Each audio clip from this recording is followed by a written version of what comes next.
اور دوسری اہم چیز یہ ہے کہ اس تعلیم کو ان کے لیے با مقصد بنایا جائے، یعنی کہ وہ معاشرے کے اندر ایک ذمہ دار شہری کے طور پر زندہ رہیں۔ ہم یہ دیکھتے ہیں کہ بہت ساری جگہوں پہ بہت اچھا لٹریسی ریٹ ہے، لوگ بہت پڑھے لکھے ہیں، تعلیم بہت تیزی سے بڑھ رہی ہے، لیکن کیا وجہ ہے کہ ہمارے معاشرے کے اندر اتنی اخلاقی اور تہذیبی قدریں زوال پذیر ہیں؟ تو ہمیں اس کے اوپر سوچنا چاہیے، اور ہم جو دیکھتے ہیں وہ یہی ہے کہ تربیت کا بہت بڑا فقدان ہے۔ جیسے ہمارے پہلے جو سکولز ہوتے تھے وہاں تعلیم و تربیت ہوتی تھی، بدقسمتی سے اب صرف تعلیم رہ گئی ہے جس کا مقصد آپ کو ایک پیس آف پیپر دینا ہے، صرف نوکری دلوانا ہے، نہ آپ کو علم دینا ہے اور نہ تربیت کر کے ایک معاشرے کے اندر آپ کو ایک اچھا شہری بنانا ہے۔ تو ہم یہ چاہتے ہیں کہ عالم بی بی کے ماڈل کے ذریعے سے ہم ایسے بچوں کو جو نہیں پڑھ سکتے نہ صرف تعلیم کے ذریعے اپنے پاؤں پہ کھڑا کریں بلکہ ان کو ایک مہذب شہری بھی بنائیں۔ تربیت نہیں ہوگی تو ہماری تعلیم کا مقصد پورا نہیں ہو سکتا۔ اور سب سے جو زیادہ اہم چیز ہے کہ جو طالب علم اور استاد کا تعلق اور رشتہ تھا اس کو دوبارہ سے استوار کیا جائے، اس لیے کہ آپ کتاب سے نہیں سیکھتے، آپ خالی اسکول سے نہیں سیکھتے، آپ اس ماحول سے سیکھتے ہیں، اس استاد سے سیکھتے ہیں، تو ہمیں اس کو بھی دوبارہ سے استوار کرنا ہے۔ اور جہاں جہاں ہمیں موقع ملے گا اور جتنے ہمارے وسائل بڑھتے جائیں گے ہم کوشش کریں گے کہ اتنی زیادہ جگہوں کو ہم ٹارگٹ کر کے وہاں اسکولز شروع کریں، ایسے اسکول جو ہمارے بچوں کا سیلف اسٹیم اور کانفیڈنس کو مجروح کیے بغیر پروان چڑھائے۔ اس لیے کہ جب ہم چیریٹی کرتے ہیں، جب ہم خیر خواہی کرتے ہیں،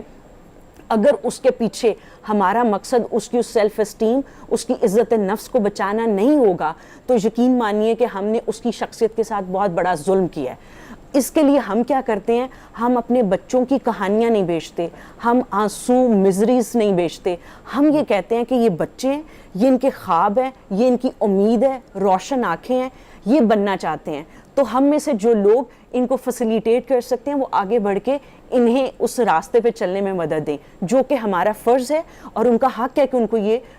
فراہم کیا جائے۔ تو مینلی ہم کوشش کرتے ہیں کہ ہمارے بچے جو ہیں ان کے اندر احساس محرومی یا کسی قسم کا کوئی کمپلیکس نہ آئے، وہ کانفیڈنٹ ہوں۔ اس لیے آپ سے درخواست ہے کہ جس کو بھی موقع ملے وہ عالم بی بی آئے، ہمارے ماڈل کو دیکھے، ہمارے بچوں سے ملے، ان کی باتیں سنیں اور پھر بتائے کہ وہ کتنے خوش ہیں وہاں پر اور ان کی تربیت کے اندر ہم جو کوشش کر رہے ہیں وہ کتنی کامیاب ہے۔ جی بہت ماشاءاللہ زبردست کام آپ کا ہے اور بڑے ماشاءاللہ آپ کے خیالات بھی اس سے بھی بہتر ہیں۔ یہ بتائیے کہ جن علاقوں میں یا جن بچوں میں آپ کام کر رہی ہیں یہ بچے ان کے والدین تعلیم کی طرف راغب نہیں ہوتے، ان کی خواہش یہ ہوتی ہے کہ بچے جیسے ہی پیدا ہوئے ہیں تھوڑے سے بڑے ہوں تو ان کو گھروں میں کام کاج پہ لگا دیا جائے یا کہیں چھوٹا رکھوا دیا جائے دکانوں وغیرہ کے اوپر، تو اس کو کس طریقے سے قائل کرتی ہیں ماں باپ کو کہ ان بچوں کو بھیجنا ضروری ہے، اور پھر ان کو ریٹین کرنے کے لیے بچے بھاگ جاتے ہیں اسکولوں سے، اس کے لیے کیا کرتے ہیں آپ لوگ؟ شروع کے عبدالرؤف صاحب 4-5 سال بہت مشکل تھے، ہم بچوں کو اکٹھا کر کے لاتے تھے، ان کے والدین اگلے دن آ کے ان بچوں کو لے جاتے تھے کہ ہم نے نہیں پڑھانا، ہم نے انہیں کام پہ ڈالنا ہے،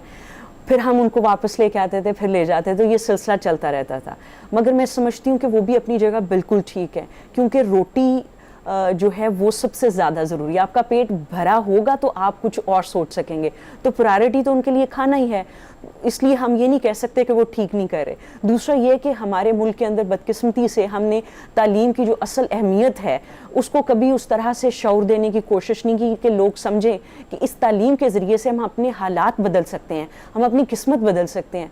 اب جا کے جب ہمارے بچوں کے اچھے رزلٹس آ رہے ہیں، ہمارے بچے جو گھر جا کے رویہ اپنے پیرنٹس کے ساتھ، اپنے بہن بھائیوں کے ساتھ، اپنے محلے میں دکھاتے ہیں، اس سے ہماری ایک اچھا امیج ڈیولپ ہونا شروع ہوا۔ اب پیرنٹس سمجھتے ہیں کہ ہاں اسکول جانے سے بچہ جو ہے وہ تو بہت اچھا بچہ بن رہا ہے، وہ بچہ ہمارا تابع دار بھی ہے، ہمارے کام میں ہماری مدد بھی کرتا ہے، اور پھر ہمارا بچہ پڑھ کے کچھ بن جائے گا، اگر پڑھے گا نہیں تو یہاں سے اسکل سیکھ کے کچھ بن جائے گا اور عزت دار طریقے سے ہم سب کے لیے کما سکے گا۔ ابھی جو ہم اسے کام پہ بھیجتے ہیں تو اس سے تو صرف ایک وقت کی روٹی پوری ہوتی ہے، مگر جب وہ کام سیکھ کے یا پڑھ کے کوئی اچھی جگہ کمانے لگے گا تو اس سے ہمارے گھر کا جو سٹینڈرڈ ہے جینے کا وہ بہتر ہو سکتا ہے۔ تو میں یہ سمجھتی ہوں کہ جو آپ کا پروڈکٹ ہوتا ہے، جو آپ کا کام ہوتا ہے، اگر وہ اچھا ہو تو وہ اٹ سیلف مارکیٹنگ بن جاتا ہے۔ اب ہمارے پاس اتنی زیادہ اپلیکیشنز آتی ہیں لیکن ہم صرف ان بچوں کو لے سکتے ہیں جتنے ہمارے وسائل ہیں، باقیوں کو ہم نہیں کر پاتے، اس لیے یہ وسائل محدود ہیں،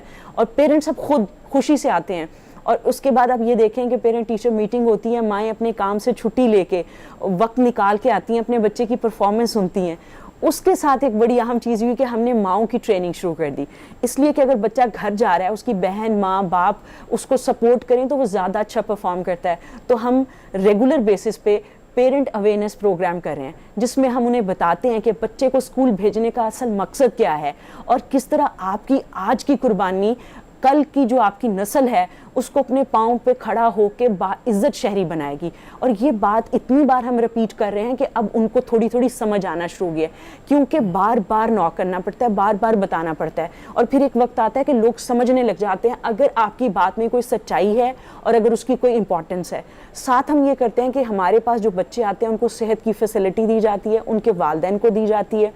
ان بچوں کو کھانا دیا جاتا ہے, اور اسی کمیونٹی میں جو ان کے پیرنٹس ہیں یا ڈیلی ویجز پہ کام کرنے والے ہیں, مزدور ہیں, ریڑھی والے ہیں, ان کو 10 روپے میں کھانا دیا جاتا ہے. اس کے ساتھ یہ بھی ہے کہ اگر کسی بچے کے باپ بیمار ہو گیا, کام نہیں کر سکتا, یا اس کا کام چھوٹ گیا اور وہ کوئی کام کرنا چاہتا ہے, ان کو کوئی اور مسئلہ درپیش ہے, تو ہم انہیں قرض حسنہ بھی دیتے ہیں. تو بنیادی طور پہ عالم بی بی اسکول ایک ایکو سسٹم بن گیا ہے, جہاں پر جو بچے انرول ہوتے ہیں ان کے والدین کو یہ پتہ چلتا ہے کہ ہمیں صحت کی سہولت مل سکتی ہے, دوائی مل سکتی ہے, کھانا مل سکتا ہے, اور مشکل وقت میں قرض حسنہ پہ پیسے مل سکتے ہیں, بچہ پڑھ رہا ہے, ہماری اویئرنیس ہوتی ہے. اور اس کے علاوہ ہر انسان کو ایک آؤٹ لیٹ چاہیے ہوتا ہے جہاں جا کے وہ اپنی پریشانی بتا سکے, اپنی بات شیئر کر سکے. تو اب ہمارا تعلق ایسا بن گیا کہ اب والدین آتے ہیں تو ان کی جو بھی پریشانی ہوتی ہے, وہ گھریلو ہے, کام کی ہے, کوئی بھی ہے, وہ سمجھتے ہیں کہ ہماری جگہ ہے, وہ وہاں کے شیئر کرتے ہیں تو بہت ریلیکس ہو جاتے ہیں. ہم جو ان کو گائیڈ کر سکتے ہیں, جو کوئی عملی طور پہ مدد کر سکتے ہیں, وہ کرتے ہیں. تو جو بچوں کے انرول اور ریٹین کرنے کے لیے مین ہمیں چیز پتہ چلی, وہ ان کی فیملیز کا عالم بی بی کو اپنا ایک اون ادارہ, اپنے ادارے کے طور پہ اون کرنا, اور اس سے ایسا تعلق بنانا کہ کچھ بھی زندگی میں ہوگا وہاں جا کے کریں گے بات تو کچھ نہ کچھ رستہ نکل آئے گا. تو یہ جو کمیونٹی کے ساتھ ادارے کی یہ تعلق بن جاتا ہے, اس کے بعد وہ لوگ بات سنتے بھی ہیں, کوشش کرتے ہیں اس پہ عمل بھی کریں, اور آپ کو فیڈ بیک بھی دیتے ہیں. تو بنیادی طور پہ صرف ایک تعلیم نہیں, اس کے ساتھ جو اور چیزیں جڑی ہوئی ہیں, انٹر کنیکٹڈ ہیں, ان کو کر کے آپ ان بچوں کی فیملیز اور ان کمیونٹی کو اس ادارے سے جب جوڑتے ہیں تو پھر وہ ایک اچھا اس کا آؤٹ پٹ آتا ہے. ابھی جو آپ نے بتایا میٹرک کرواتے ہیں بچوں کو, جی, یہ میٹرک آرٹس ہے, سائنس ہے, کیا ہے؟ ہمارے پاس میٹرک آرٹس اور سائنس دونوں ہوتا ہے. اس کے بعد پھر ہم اسکالرشپ پہ جو بچے پڑھنا چاہتے ہیں ان کو کالج یونیورسٹی بھیجتے ہیں. جو پڑھنے میں دلچسپی نہیں رکھتے, ہم بالکل سمجھتے ہیں کہ ان کو زبردستی نہیں پڑھانا چاہیے. ان کے اندر اللہ نے اگر اسکل کی ٹیلنٹ رکھا ہے, اس کا پوٹینشیل ہے, تو اسی کو پالش کریں. ہم انہیں ٹیکنیکل میں بھیج دیتے ہیں تاکہ وہ اپنی ہی اس چیز کو فلورش کریں, اور وہاں بھی ہم انہیں سپورٹ کرتے ہیں. ماشاءاللہ ہمارے 200 کے قریب بچے مختلف کالجز اور یونیورسٹیز, ٹیکنیکل انسٹیٹیوٹس میں پڑھ رہے ہیں, جس میں جی سی یونیورسٹی ہے, کامسٹ ہے, ایف سی ہے, اس طرح سے یونیورسٹی آف ایجوکیشن ہے, گیریزن یونیورسٹی ہے. تو ان تمام اداروں میں ہمارے بچے پڑھ رہے ہیں, اور ٹیکنیکل انسٹیٹیوٹس میں اسکل بھی سیکھ رہے ہیں. اس لیے کہ ہر بچہ جو ہے وہ پڑھنے کے لیے پیدا نہیں ہوتا. آپ ان کو بنیادی تعلیم دیں جس سے ان کو شعور آئے, ان کو چیزوں کی سمجھ آئے, لیکن اس کے بعد اس کو اسی فیلڈ میں لے کے جائیں جس کا وہ ایک انٹرسٹ رکھتا ہے, جس کا وہ ٹیلنٹ رکھتا ہے. اور یہ اسکول کا کام ہے کہ وہ اس کو ایکسپلور کرے اور پھر اسی کو پالش کرنے کے لیے اس بچے کو ساتھ لے کے چلے. ان کے اوپر زبردستی نہیں کرنی چاہیے کہ آپ اگر پڑھیں گے, گریڈ لیں گے تبھی سروائیو کریں گے. یہ بدقسمتی سے پتہ نہیں ہم اس چیز سے کب نکلیں گے کہ پڑھائی سب کچھ نہیں ہے. پڑھائی جن کرنا چاہتے ہیں ضرور کریں, لیکن جو پڑھنے کے علاوہ کچھ کرنا چاہتے ہیں آپ ان میں ان کو سپورٹ کریں. اور تعلیم جو ہے وہ تو آپ فارملی لیتے ہیں, لیکن جو علم ہے اس کا رستہ ساری زندگی چلتا ہے. وہ اگر کام سیکھ رہا ہے, کہیں پہ کام کر رہا ہے, تو اس کے ساتھ بھی علم حاصل کر سکتا ہے, اپنے آپ کو باشعور بنا سکتا ہے. تو یہ جو انفارمل لرننگ ہے وہ اپنے اس کام کے ساتھ اس کو بھی جاری رکھ سکتا ہے. ٹھیک ہے, آپ نے بڑی امپورٹنٹ بات کی کہ ٹیکنیکل ایجوکیشن جو ہے وہ ہم اس میں بھیج دیتے ہیں بچوں کو, چونکہ ضروری بھی یہی ہے کہ بچے ایسے جو چھوٹے گھروں سے آئے ہیں, ظاہر ہے نوکری میں تلاش کرنے کے لیے اگر وہ میٹرک میں چھوڑ دیتے ہیں یا ایون ایف اے میں چھوڑ دیتے ہیں تو نوکری تلاش کرنا بڑا مشکل ہو جاتا ہے. ٹیکنیکل ایجوکیشن میں جائیں گے, یہ عام لوگوں کے لیے بھی پیغام یہی ہے کہ اگر آپ کا بچہ جو ہے وہ میٹرک کے بعد آگے نہیں پڑھنا چاہتا تو اس کو ٹیکنیکل ایجوکیشن میں بھجوائیں, بلکہ ایف اے میں بھی اگر وہ اس سے زیادہ نہیں جانا پاتا تو ٹیکنیکل ایجوکیشن حاصل کرے گا تو وہ زیادہ بہتر پرفارم کرے گا. کتنے بچے ایسے ہیں جو آپ کے بہتر